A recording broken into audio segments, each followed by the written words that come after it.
যেখানে যাই দেখবা যে ব্যাঙে সাপ ধরে খাচ্ছে সেখানে বাড়ি করবা। সাপে ব্যাঙ ধরে কিন্তু ব্যাঙে সাপ ধরে খাবে। দর্শক, নিতান্তই আমি আপনাদেরকে আজকে এমন এক ঐতিহাসিক জায়গার নাম বলবো, সেটি এই ঝিনাইদহের অনেক মানুষই চিনে থাকেন এবং অনেকেই এখানে কিন্তু ঘুরতে আসেন। দর্শক, আমি রয়েছি ঝিনাইদহের ঐতিহাসিক একটি জায়গাটির নাম মেয়ার দালান। আজকে এই মেয়ার দালানের কিছু ভৌতিক গল্প আপনাদের সাথে শেয়ার করব। এই বাড়িটা ছিল সলিম চৌধুরী নামে একজন ব্যক্তির। সলিম চৌধুরী ছিল সম্রাট শাহজাহানের বংশের একজন। উনি ছিল আউলিয়া এবং ওনার প্রথম স্ত্রী সন্তান ছিল। ওনার অনুগত একটা জেনও ছিল, আবার কোরআনের লাইনের একটা আর ওনার ব্যবসা ছিল চিটাগাং থেকে মাল কিনে কলকাতা বেচা, কলকাতা থেকে মাল কিনে চিটাগাং বেচা। প্রথম স্ত্রীর সন্তান ছিল। এই মতো অবস্থায় উনি বাড়ি থেকে চিন্তা করে যে আমি একটু ভ্রমণে যাব। তাই নদীপথে ভ্রমণে এসে এখান থেকে কিছু দূর আগে যাই একটা ঘোষপাড়া আছে। তা ঘোষপাড়ায় ঘোষের মেয়ে আসছে নদীতে গোসল করতে, আর উনি তখন যাচ্ছে। তা ঘোষের মেয়ের আল্লাহ এত সুন্দর একটা চেহারা করে দিয়েছে যে উনি হলো মুগ্ধ হয়ে উনি প্রস্তাব দিয়ে ঘোষের বাপের কাছে, ঘোষের ওই মেয়ের বাপের কাছে প্রস্তাব দিয়ে মুসলমান মানি বিয়ে করে। ওনার বৈশিষ্ট্য ছিল যে খুব সুন্দরী ছিল এবং পাপন্ত ছিল তার চুল। তখন এই বিয়ে করে বউ নিয়ে যখন বাড়ি উঠতে যায় তখন ওনার বাপ বাড়ি উঠতে দেয় না, কেন প্রথম স্ত্রীর সন্তান ছিল। তারপরে হইল গিয়ে বেধর্মী মেয়ে বিয়ে করছে, এই জন্যই ওনাকে বাড়ি থেকে বিতাড়িত করে দেয়। তখন ওই কোরআনের লাইনে উস্তাদের কাছে কয় যে আমার বাপ তো বাড়ি থেকে বিতাড়িত করে দিল, আমি এখন কি করতে পারি।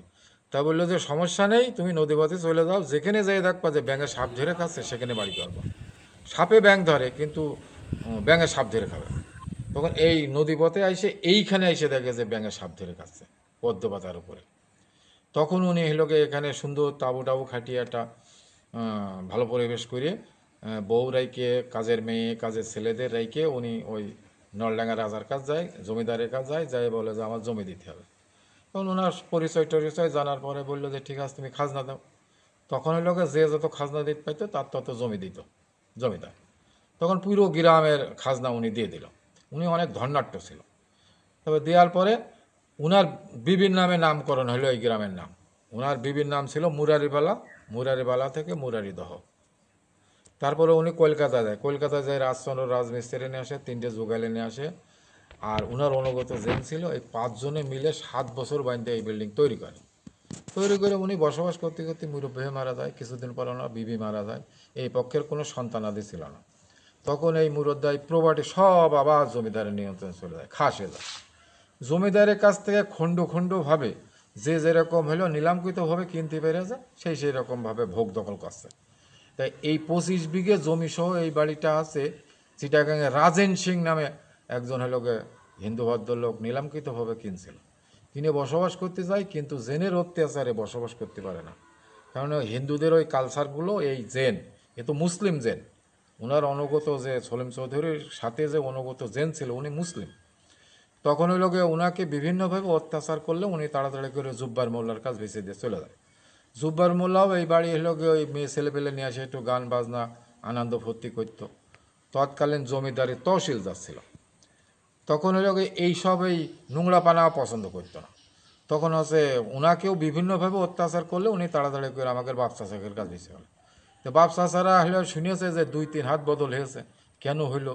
তা আমার বাপের মামা তো ভাই সে আবার জেন হাজির করতে পারতো। তা উনার নিয়ে এসে হলোকে জেন হাজির করে অনুমতি নেয়। বললো যে আমরা এই বাড়ি বসবাস করতে চাচ্ছি, তা তোমাদের মতামত কি। তা জেনেরা বলছিল যে কেনেন আমরা আসি, তবে আল্লাহর নিয়ম কারণে বসবাস করতে হবে। তখন আমার আব্বারা বললো যে আমরা ফুরফুরা হজরের মরিদ, আমরা আল্লাহর নিয়ম কারণে বসবাস করব। তারপর কিনে নিয়ে বসবাস করতে করতে আমাদের জন্ম। সাইজা চাচার 7 ছেলে 3 মেয়ে, ছোটো চাচার 4 ছেলে, ফুল চাচার 6 মেয়ে 2 ছেলে, আমরা 2 ভাই 1 বোন। এরকম সবাই হলো এই বাড়ির শরিক। আমার বাপ চাচারা মরে গিয়েছে, এখন আমরা হলো এই বাড়ির শরিক 25-26 জন। তা এই মতো অবস্থায় আছে। এখন ভাই ভাগারা সব প্রতিষ্ঠিত হয়ে গেছে, ওই বুয়েটের প্রফেসর, ইঞ্জিনিয়ার, ডাক্তার বিভিন্ন হলো কর্মে আছে। এখন এই বাড়ি দেখার কেউই নেই। আমার আব্বা নুয়া, এখন আমি তার বড় ছেলে। তা হঠাৎ করে আমার মনে হলো যে বাপ চাচারা বাড়ি কিনেছে, আর এই বাড়ি দেখার কেউই নেই, যাক আমি যে থাকবো। এই আইসে হলো গিয়ে আমি সুন্দর করে পরিপাটি করে আজ 5 বছর বাইন্দে এটা সুন্দর করে রাখছি। জেন ভূত বলে কিছু নেই। জেন জেন ওই আমি শুয়ে আছি, হঠাৎ করে দেখি যে আমার উঁচু করে হাত ধুয়ে উঁচু করে আবার আষাঢ় মার দিয়েছে। তখন ঝাড়ামাই করছে, হো তোরা তো আসিস আমি জানি, তা আমার আমার লোকে আষাঢ় মারলে ঠিক আছে, এরপরে আর কি কি করিস দেখবো। পরবর্তীতে আর কিছু করিনি। তবে আমার মনে হলো যে এরকম আমি থাকতে পারবো কিনা সৎসাহস নিয়ে ওইটা তারা হলো ই করলো, টেস্ট করলো এইরকম। এছাড়া আর কিছু আছে কিনা? এছাড়াও অনেক কিছু আছে। আমার ওই স্বাস্থ্য ভাই ওখান থেকে পড়ে গেছিলো, তা ওনারা হাত দিয়ে ঠেকিয়ে ওই জায়গা বসাইতেছিল, এই জায়গা ওখান থেকে পড়ে গেছিলো। তারপরে কিছু হুজুর আসছিল এখান থেকে এসে লম্বা দোতলা রোড, ঘরের মধ্যে চলে যাচ্ছে। তারপরে সামনে তাকিয়ে দেখে যে ওইরকম ঘরের মতনই এই দিক যাই জাতি গেছে, তখন হলো সামনেতে কিরা যেন এরকমভাবে ধাক্কা মেরে, তখন পুড়িয়ে যাওয়ার পরে তাকিয়ে দেখছে যে হলো রাস্তা নেই, ওইটা হচ্ছে এলোকে একটা ওই সিঁড়িঘর, মানে এরকম বেশ কিছু হলো। তারপরে একদিনকে ওখানে গুহা আছে, গুহার ভিতরে এলোকে দিয়েছে, মানে কোনো সাড়া শব্দ পাওয়া যায় কিনা, তো ওই মেশিনটাই নষ্ট হয়ে গেছে। মানে এরকম বেশ কিছু হলো আছে। আপনার তো দীর্ঘদিন দেখলাম কারেন্ট। তারপরে আমি রাত্রি শুয়ে আছি দোতলায়, ছাদে দেখি যে ওই মানুষ হাঁটলে পারে যেরকম এরকম শব্দ আসছে। তা আমরা ভয় যাইনি, ওদের মতো ওরা আছে, আমার মতো আমরা আছি, এরকম বেশ কিছু হলো আছে। তাহলে কি গল্প শুনলাম আমরা? যে গল্পটি শুনে এলাম সেটি কি আসলে ভৌতিক নাকি জিন রিলেটেড? আসলে ভূত বিষয়ে কিছু না থাকলেও জিন কিন্তু সরাসরি রয়েছে। তাহলে এই যে চাচার গল্পটি শুনছি আমরা, সেটার কতটুকু সত্যতা আমরা বুঝতে পেরেছি।